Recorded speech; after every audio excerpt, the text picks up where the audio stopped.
Dieu soit loué et glorifié, que toute la gloire revienne à Dieu. Lui seul mérite d'être adoré.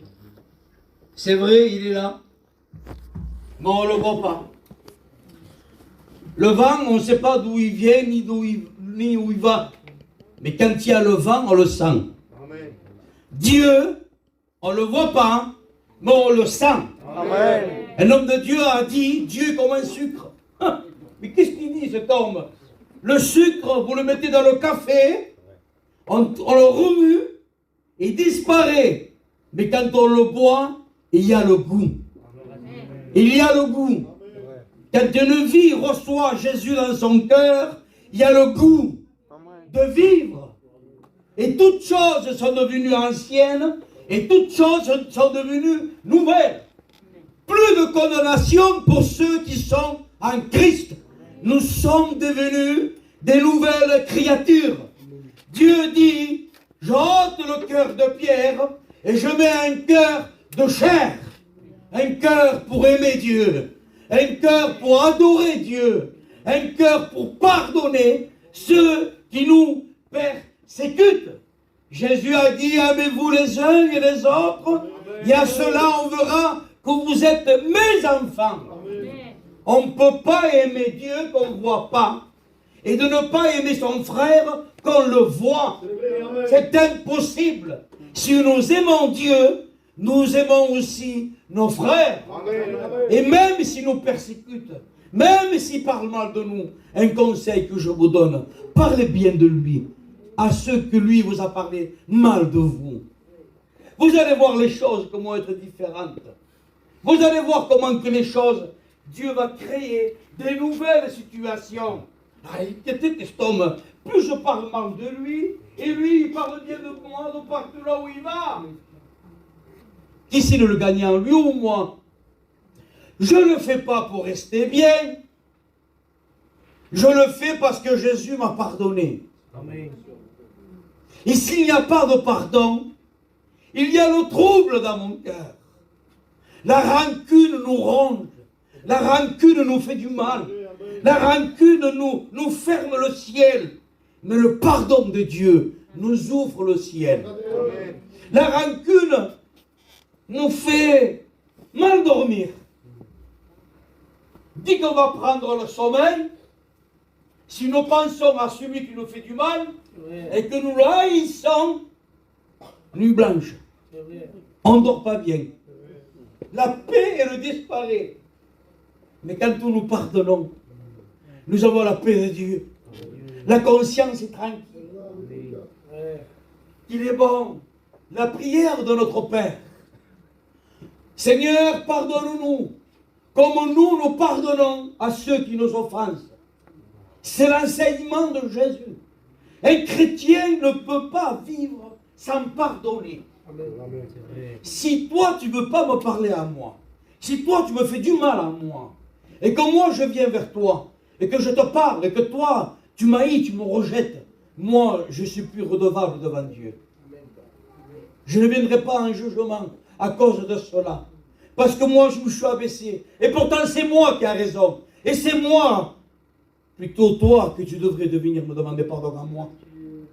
Mais moi, pour obéir à mon Père, pour avoir un témoignage digne de porter le nom chrétien, eh bien, je vais vers toi et je te demanderai pardon. Amen. Un jour, un bâton frappait un chrétien en cellule, en prison.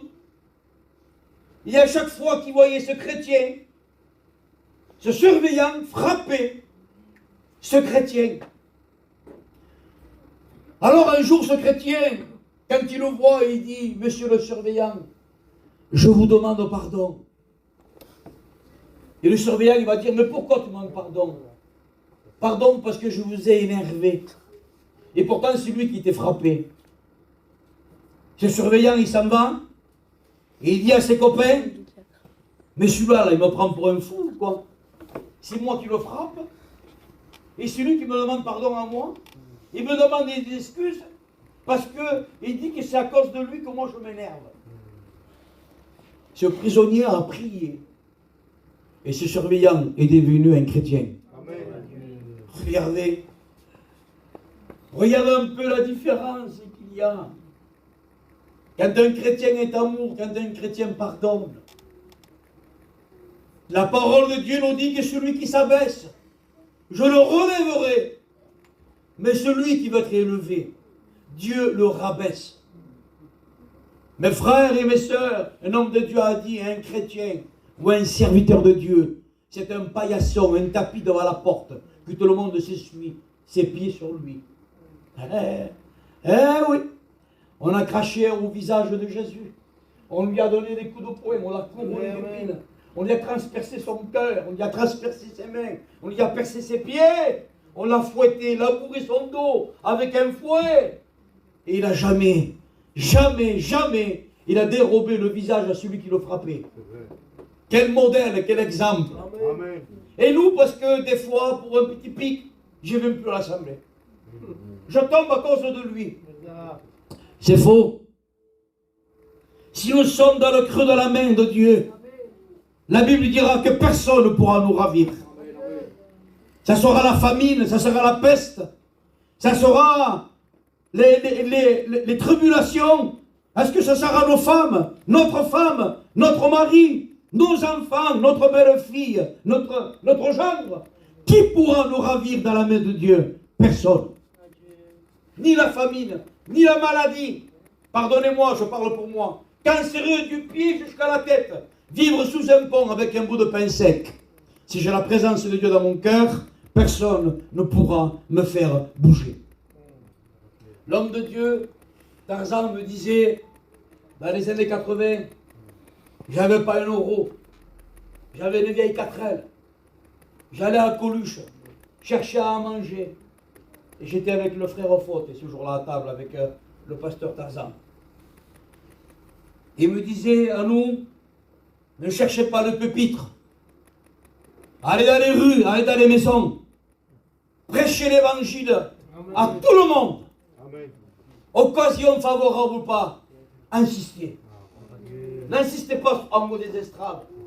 Allez dans les maisons, allez veiller, allez voir les malades dans les hôpitaux, allez voir la veuve, allez voir l'orphelin. N'attendez pas votre tour pour prêcher l'évangile. Un chrétien peut témoigner de Jésus tous les jours. Il se doit à témoigner tous les jours. Amen. Là où il va, à la boulangerie, au pompiste, à l'hôpital, au docteur, au vétérinaire, à l'hôpital, de partout. Amen. Vous serez mes témoins. Amen. Vous serez le sel de la terre. Amen. Vous avez été bien heureux et heureuse quand quelqu'un vous a venu vous témoigner et vous amener à la réunion. Parce qu'il y a des chrétiens qui veulent Jésus que pour eux. Ils ne veulent pas le partager. Et quand on veut trop de pain pour nous, le pain devient moisi. On devient phare. Jésus est comme un morceau de pain. On le partage autour de nous. Jésus a dit, ma parole, c'est du pain. Je suis le pain de vie qui descend du ciel. Amen. Et ce pain est venu rassasier ton âme. Ton âme, à l'intérieur de toi, elle souffre. Ton cœur est angoissé, attristé. Tu t'entonnes sur les murs, tu ne sais plus comment faire, tu ne sais plus t'en sortir. Ce soir, la sortie de secours, il s'appelle Jésus. Amen. Qui de nous n'a jamais venu à la réunion ce soir, si c'est la première fois qu'il est là, qu'il lève sa main? C'est la première fois que tu viens là? C'est comment ton prénom? Eh bien écoute, la réunion, elle est pour toi. Amen. Il n'y a pas d'hasard avec Dieu. Amen. Dieu m'a dit ce soir, il y a quelqu'un qui a besoin de moi. Dans mon cœur, ça me disait cet après-midi pour une seule âme qui se repent. Le ciel est en fête. Amen. Jésus a fait une réunion pour la Samaritaine. Ses disciples sont allés chercher des livres à manger, à boire. Lui, il s'assoit à un puits. Il rencontre une Samaritaine. La Samaritaine était là. Elle venait épuiser de l'eau. Et Jésus a dit, donne-moi de cette eau. Alléluia. La Samaritaine lui a dit, comment que toi qui es juif, Pour la gloire. peux-tu me parler à moi, une femme, que je suis une Samaritaine? Jésus a dit, si tu saurais qui te parle. Alléluia! Amen. Si tu connaîtrais le don de Dieu, Amen. si tu saurais comment que Jésus t'aime, Gloire à Dieu. si tu saurais comment Jésus était dans le ciel, servi à la perfection, et s'est dépouillé de sa gloire céleste, Amen. il a pris l'apparence modeste, il est venu naître à Bethléem. Il est venu naître pour mourir. À l'âge de 30 ans, son ministère commence. On le traita de fou. On disait, mais c'est pas le fils du charpentier. Il n'était pas le fils de Marie. Nul n'est prophète dans sa patrie. Jésus, qui veut dire sauveur, il a donné sa vie pour toi sur la croix. Amen. Le châtiment qui nous donne la paix, Dieu l'a fait tomber sur lui. Car Dieu a tant aimé le monde qu'il a donné son Fils unique. Afin que quiconque croit en lui ne périsse au point, mais qu'il aille la vie éternelle. Amen. Écoute mon ami, je ne sais pas qui tu es. Ce n'est pas un discours, ce n'est pas une philosophie, ce n'est pas un pasteur, ce n'est pas un rabbin, ce n'est pas un bouddhiste, ce n'est pas un imam. C'est Christ, Amen. Jésus le Fils de Dieu. Amen. Lui seul a donné sa vie pour toi sur la croix. Gloire à Dieu. Personne ne pourra te rendre heureux et heureuse comme Jésus. Amen. Il t'aime. Amen. Il veut pardonner tes péchés. Alléluia. Et si nous étions tous perdus, mais un jour le sang de Jésus nous a purifiés, lavés et sanctifiés. Alléluia. Il a pris notre péché, il a trempé dans le sang de Jésus. Et la Bible dira, heureux et heureuse, à qui les péchés ont été pardonnés. Amen. Notre nom est inscrit dans le livre de vie. Notre âme est assurée à tout risque. Si nous mourons aujourd'hui ou demain ou n'importe quand, nous fermons les yeux et nous ouvrons les yeux dans le royaume des cieux et nos yeux verront Jésus. Amen. Car une philosophie, moi j'ai appris, qu'est-ce que ça veut dire les frères? Une philosophie, c'est une manière de vivre. Fais pas ceci, fais cela, fais ceci, fais ça. La Torah, 613 lois. Une seule loi qu'on ne respecte pas, tous les commandements tombent à terre. C'était la loi. La loi, c'était quand une femme était pécheresse, il fallait prendre des pierres et les lapider, il fallait la tuer, jusqu'à mort s'en suivre. Mais Jésus est venu. Jésus qui veut dire sauveur. Et il est venu apporter la grâce. Amen. La grâce qui veut dire un cadeau non mérité, que personne ne mérite. Et nous avons été graciés. Amen. Nous sommes heureux. Amen. Parce que nos péchés ont été pardonnés. Nous savons en qui nous avons cru. Amen. Il est le ressuscité. Amen. La mort n'a pas pu le retenir. Il a vaincu la mort. Amen. Il est vivant, il est ici, il est ressuscité. Gloire à Dieu. Tu sais ce qu'il te dit en ce moment? Donne-moi ton cœur. Amen. Donne-moi ton cœur. Je veux faire ma maison, ma demeure, dans ton cœur. Amen. Parce que la Bible dit, nous devenons le temple du Saint-Esprit et l'Esprit de Dieu habite dans notre cœur. Mes frères, Gloire à Dieu. nous sommes devenus comme l'arche de l'Alliance. Nous portons la vie à l'intérieur de nous. L'Esprit de Dieu habite dans notre cœur. Amen. Mais la Bible dira pour les frères et les sœurs, n'attristez pas le Saint-Esprit par lequel vous avez été scellés pour le jour de son avènement. C'est pour ça que cela, après tout à l'heure, au début du message, je vous ai dit, pardonnez. N'attristez pas le Saint-Esprit. Pardonnez. Pardonnez. Combien de fois je pardonnerai? 490 fois par jour. 7 fois, 70 fois. Ça veut dire à l'infini. Nous devons pardonner. Nous devons pardonner. Nous devons pardonner. Car le pardon vient de Dieu. La rancune est satanique. La rancune nous ronge, nous fait du mal. Quel bonheur de connaître qui est Jésus. La Bible dira beaucoup de princes, de rois, de prophètes ont voulu entendre cela, ils n'ont point entendu. Ils auraient voulu voir ce que vous voyez, ils n'ont point vu. Ils pourraient me dire, mais Dieu, non, qu'est-ce que c'est qu'on a vu? Eh bien, on a vu des drogués, des toxicomanes, des alcooliques devenir des chrétiens. Amen. Nous avons vu des prostituées, des femmes de mauvaise vie devenir des chrétiennes. Amen. Nous avons vu des proxénètes de la mafia devenir des pasteurs. C'est vrai. Est-ce que l'homme peut changer un homme? Non. Qui le peut? Jésus. Amen. Tout est possible à celui qui croit. Amen. Et si tu crois, mon ami, tu verras la gloire de Dieu. Ce soir, c'est le jour du salut. Donne ton cœur à Dieu. Amen. Ne remets pas demain ce que tu peux faire. Demain peut être trop tard. C'est le jour du salut aujourd'hui. Amen. C'est le jour du salut. Mes frères et mes sœurs, Martin Luther a dit, le réformateur, si l'océan était de l'encre, si la cime des arbres était des plumes, si le ciel était un parchemin, il y aurait pas assez de place dans le ciel pour écrire l'amour de Dieu. Mais qu'est-ce que c'est cet amour que Dieu a pour chacun entre nous? Mes frères et mes sœurs, il y a 25 ans que je suis baptisé. Il m'arrive encore aujourd'hui de pleurer encore, de dire Seigneur, comment tu peux m'aimer? Je te suis infidèle, Seigneur. Je suis faible. Je suis que poussière.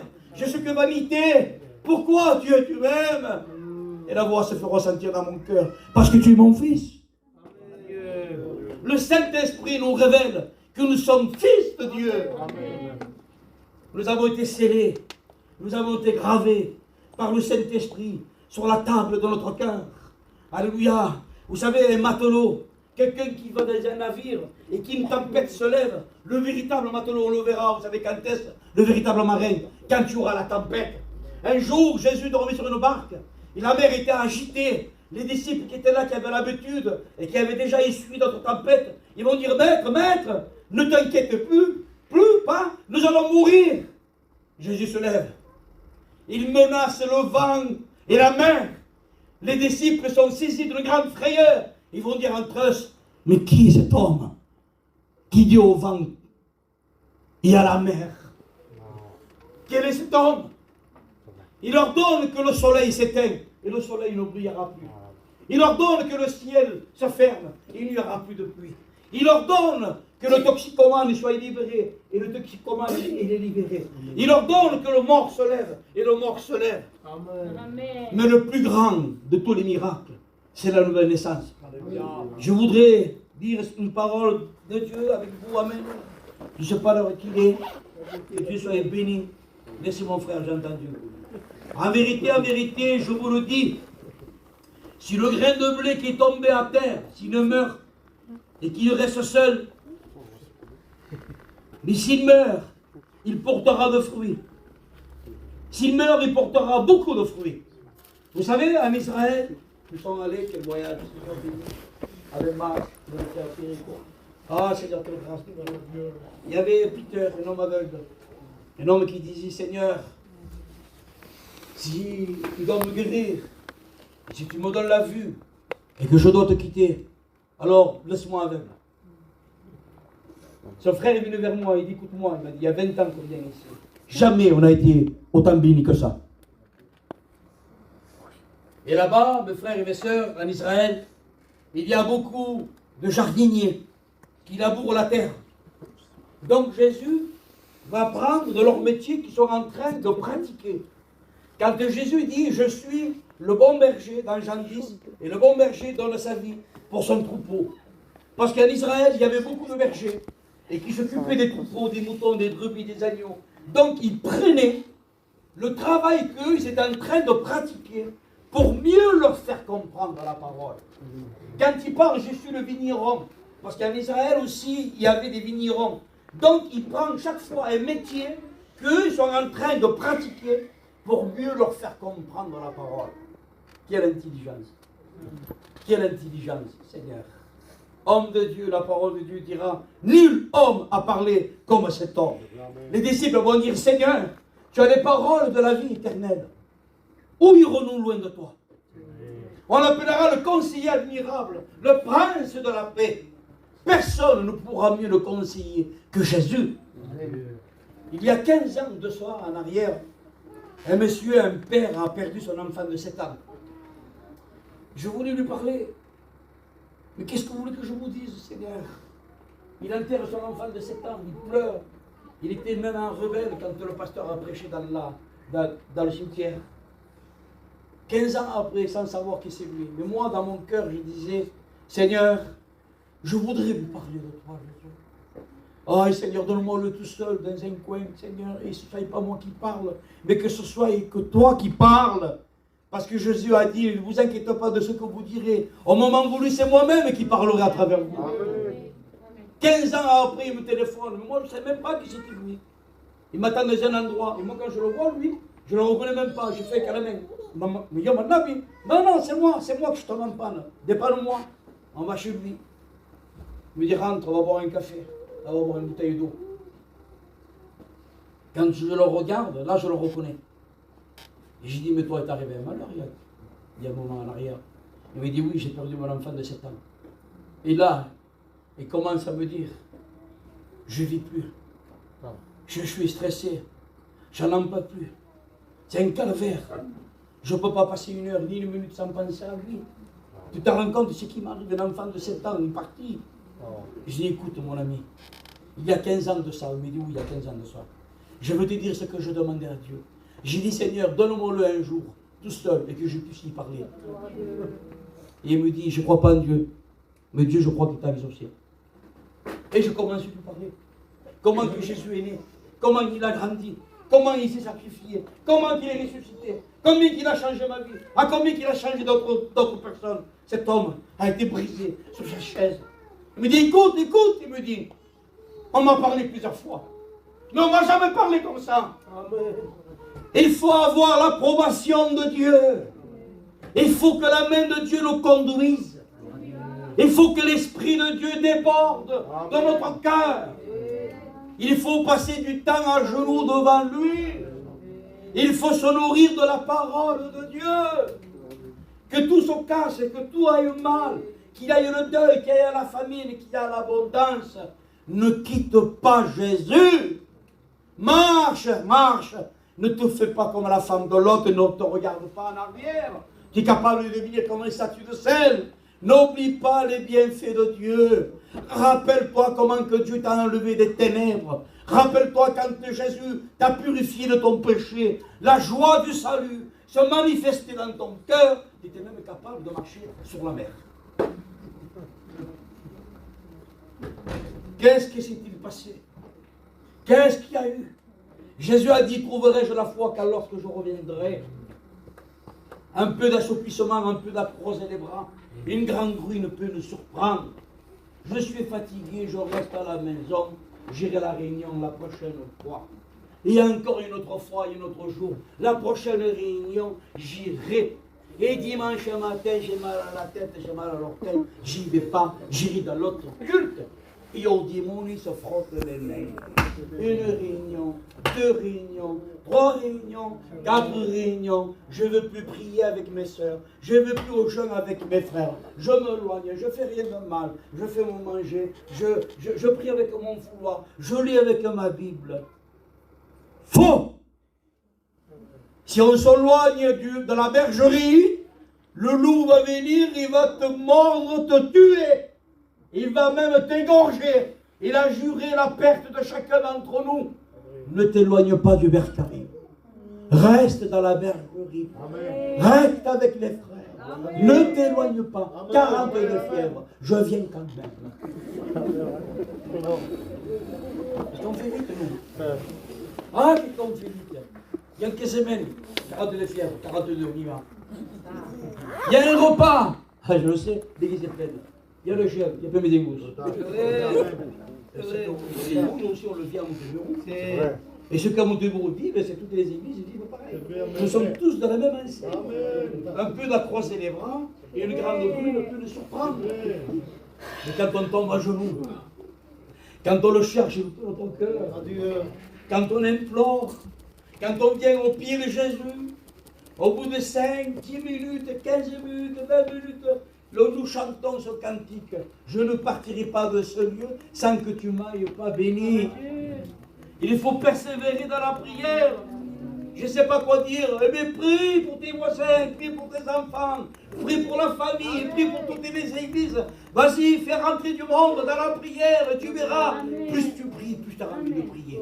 Vous savez que la prière nous rend intelligents. Vous savez que la prière nous rend sereins. La prière nous fait discerner les mauvais esprits. La prière nous rend sages. Il nous rend intelligents. Nous allons avoir la maîtrise de soi-même. Parce que nous sommes remplis de prière. Quelqu'un nous blesse. On dit, ouais, qu'il me laisse de côté. Je vais prier pour lui. Il manque de Dieu. Et ça, on ne le dit pas. Si on le dit, après, on va dire que dans notre cœur, c'est une détresse, j'en appelle le secours qu'il a. Parce qu'il n'en peut plus, c'est pour ça qu'il est comme ça. Et nous, on va le critiquer à gauche, à droite. Non, je ferme la porte de chez moi et je prie pour lui. Ou pour elle. Mes frères et mes sœurs, le privilège que nous avons. Autrefois, nous étions un troupeau égaré. Nous étions sans berger. Chacun suivait sa propre voie. Mais un jour, dans le peuple tzigane, par un sédentaire, Clément le Cossec a apporté le réveil parmi notre peuple. Amen. La mission Vie Lumière, 44 nations. le drapeau de l'évangile a été planté. Avec des miracles, avec des prodiges, avec des dons spirituels. Et aujourd'hui encore, c'est pas fini, ça s'agrandit. Amen. Si cette œuvre ne vient pas de Dieu, elle ne durerait pas. Nous sommes le dernier réveil d'un des plus grands puissants au monde. Reconnu par les historiens de religion. Les historiens, les sédentaires, ils sont venus, ils ont étudié notre doctrine. Et ils ont dit ainsi à la mission, jamais nous avons trouvé un enseignement aussi proche que de la Bible. C'est-à-dire que la doctrine de Jésus, elle est venue jusqu'à nous. Nous ne sommes pas dus en erreur. Nous sommes dans la vérité. Amen. Et la Bible dira, si la vérité vous a franchi, vous serez libérés. Mais libérés de quoi? Libérés de jalousie, libérés de la rancune, libérés de la haine, libérés du péché. Jésus a dit que celui qui dit qu'il n'a jamais péché, jette la première pierre. Nous sommes tous passibles de jugement. Malheur à l'homme ou à la femme qui tombe entre les mains du Dieu vivant. Il vaudrait mieux qu'il ne soit jamais né. Dieu est amour, oui c'est vrai. Dieu me sauvera, oui c'est vrai. Mais attention, on ne se moque pas de Dieu. Si on vient à la réunion et qu'on ne donne pas notre cœur à Dieu, et pendant des mois et des mois et des mois et des mois et des mois et des années, on se moque de Dieu. Le baptême, c'est un acte d'obéissance. Je ne me baptise pas pour être sauvé. Malgré que la Bible dira dans Marc 16, celui qui sera baptisé, il sera sauvé. Amen. Si je me baptise à l'enfoutiste, il vaut mieux que j'aille prendre un bain à ma maison. Et pourtant, il y en a comme ça. Des fois, ce n'est pas la faute des frères et des sœurs et des chrétiens. Des fois, c'est la faute des pasteurs. Parce que des fois, on baptise trop vite. Mon ancien, à moi, il m'a dit ne baptise jamais en été. Attends, l'été et l'hiver qui passe. Même si ça fait un an qu'il vient, c'est pas grave. Laisse-le attendre. S'il vient Jésus, il est sauvé. S'il meurt, il va dans le ciel. Mes frères et mes sœurs, connaître la vérité et rester indifféremment, c'est pas bon. J'ose même pas dire. Parce que si tu sais que Jésus est mort pour toi, si tu sais qu'il a donné son sang pour toi, si tu sais que Dieu l'a ressuscité, Dieu dira, si vous dites que je suis votre Père, oui donc l'honneur qui m'est dû. Oui donc l'honneur qui m'est dû. Père, Père, Seigneur, Seigneur. Seigneur veut dire règne en moi. Quand nous disons Seigneur, ça veut dire règne en mon cœur, dans une autre traduction. Jésus est vivant. Jésus est amour. Jésus n'a pas changé, il est toujours le même, hier, aujourd'hui, éternellement. Et encore, mon ami, Jésus est là. Parce qu'il t'aime. Parce qu'il veut se manifester dans ton cœur. Ah, je ne te promets pas que ta vie va être comme une sorte de roulette, comme sur de l'eau de rose. Jésus a dit, quand vous viendrez à moi, vous serez persécutés. Les gens vous haïront. Votre propre famille vous traiteront des démons. On a traité Jésus de Belzébuth. On a dit que Jésus était le prince des démons. Et Jésus n'a jamais parlé. La mère de Jésus et ses frères et sœurs ont traité Jésus de fou. Insensé. Jésus est en train d'enseigner dans une maison. Il vient lui dire, ta mère, tes frères et tes sœurs, ils te demandent. Jésus regarde la foule et va dire, ma famille, c'est ceux qui font la volonté de mon Père. Est-ce que Jésus a rejeté sa mère? Mais non. Est-ce qu'il a rejeté ses frères et sœurs? Non. Il y a un fil conducteur. Vous savez, quand on va à la réunion, quand on entend une mélodie, quand on a quelqu'un de malade à l'hôpital, on pleure et on dit Deo Matukat. Non, Deo Papa Tukat. C'est la mélodie qui t'a fait pleurer. Ouais. Jésus a dit ne pleurez pas sur moi, pleurez sur vous. Amen. En voulant dire pleurez sur votre péché. Comme cette femme de mauvaise vie et qui est venue, qui a pleuré au pied de Jésus. Et qu'il a versé ses larmes au pied de Jésus. Et qu'avec ses cheveux, il a essuyé les larmes qu'il a mis au pied de Jésus. À qui sera beaucoup pardonné? Amara plus à celui qui a été peu pardonné. Et nous, notre maison à nous, notre famille à nous, notre mentalité. Avec tout ça qu'il a fait, avec toute la vie qu'il a fait, avec Kisbey, qu'il a un pied dans la tombe, il va à Dieu. C'est pas vrai, vous n'avez jamais entendu ça? Mais si, vous l'avez entendu. Il n'y a pas d'âge pour se convertir. Il y a des jeunes qui se convertissent à 12, 13, 14 ans. Il y a des hommes vieux de 70 ans, 75 ans, 80 ans. Ils se fracassent en morceaux. Et si vous entendez louer l'Éternel et adorer Jésus, ils dépassent même les jeunes dans le zèle. Un jour, un homme de Dieu à 80 ans, il s'est converti. Il est devenu missionnaire à 80 ans. Tu tombes derrière mon toit, c'est à 80 ans. Maintenant, tu veux te baptiser. Maintenant, tu veux servir Dieu. Maintenant, tu veux devenir missionnaire. Il a dit oui, il y a un feu qui brûle dans mon cœur. Ce serviteur est mort à 100 ans. Pendant 20 ans, il a été missionnaire. Et il a fait plus de travail sur cet homme de 80 à 100 ans qu'un homme de toute sa vie. Voilà, des milliers de personnes il a converti. Parce qu'il y avait un feu qui brûlait dans son cœur pour les âmes perdues. Dites-moi, est-ce que vous aimez les âmes? Amen. Est-ce que vous pleurez pour les âmes? Vous voulez que je vous dise une bonne expérience et une bonne direction? Mettons-nous à genoux. Faisons des jeûnes et des prières pour les âmes perdues. Dites-lui à Jésus, envoie-moi dans des maisons, là où il y a le péché abonde, la grâce surabonde. Si dans votre cœur, vous aimez les âmes, et que vous pleurez pour les âmes, que vous restez dans le silence, sans que personne le sache, Jésus se servira de vous. Parce qu'il a promis que la grâce de Dieu, mes frères et mes sœurs, tous les jours il nous étonnera. Tous les jours il nous étonnera.